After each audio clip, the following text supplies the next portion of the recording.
Wanda, uumpisahan ko na makatulong sa'yo kahit paano bibigyan kita ng 30,000 pesos. Ay, maraming salamat, Diyos ko, madam!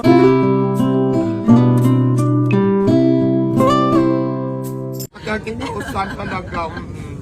May pera na ako, may pandagdag na ulit akong puhunan. Pasalamat tayo kay Ma'am Mara Tamundong. Nandito ngayon, nilibre na tayo yung first 140, 40 na overload, tapos 100 na chicken.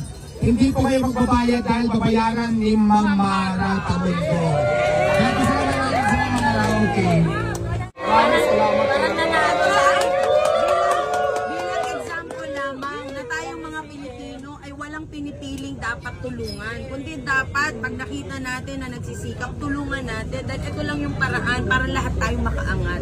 Ang hirap ng buhay ngayon, bawat sentimo ay mahalaga. Maraming salamat kasi isa kang inspirasyon at para sa 100 na kakain dito, ililibre ko na kayo.